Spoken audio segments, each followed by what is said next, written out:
I'm Lee Mather and I'm the Game Director of F1 2018, and I'm here at the moment stood on the Silverstone wing, and soon I'm going to take you downstairs into one of the garages where I'm going to talk about some of the career enhancements that we've made to F1 2018. The big thing this year is very much the media are going to play a huge part in the player's career. It's super important for a driver these days to not just be skilled on track, it's all about being the complete package.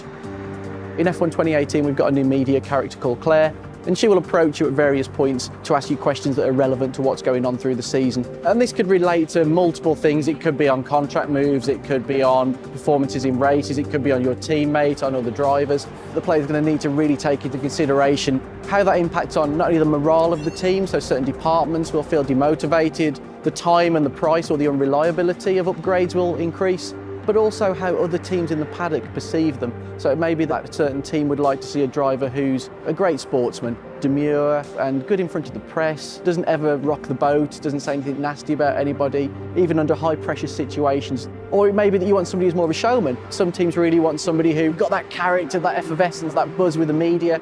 And sometimes they may say things a little bit off the cuff that cause a bit of controversy. As you become reputable in the paddock, you will open up different answers which will allow you to really exert your character within the game.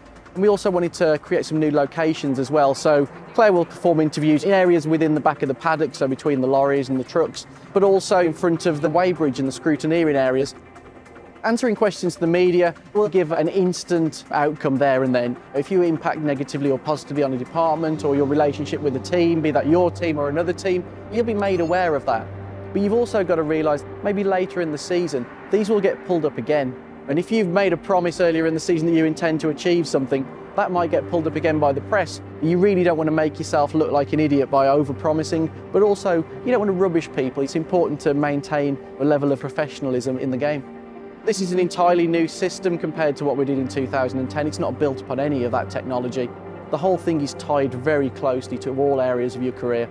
So, for example, something we did last year with the perks system, the player couldn't choose which perks they wanted to unlock. Now you actually use those perks as bargaining tools as part of your contract. You can now task your agent to get you a drive with any particular team. You will then go into a negotiation stage. And this is something that we're actually extending across the whole season as well. So there will be key points in the season where the contract window's open again.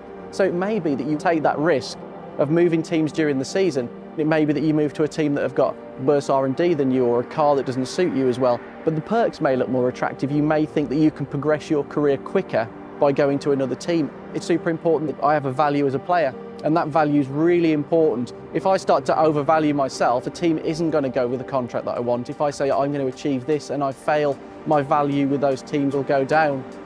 In F1 2018, the player will have rivalry with their teammate. That's always the benchmark for how good you are within the team, because obviously you're using exactly the same machinery. But you can also now challenge another rival off the grid. So you can pick who you want to try and beat. And the key thing with that is you can bet your skill level against another driver.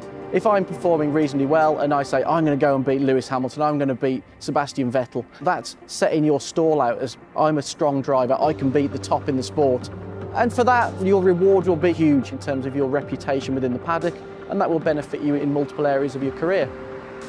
Broadcast style for Formula One's always been something that we've been super passionate about, really representing the sport very cinematically, giving those beautiful intros, having real-world commentators talking about what's going on.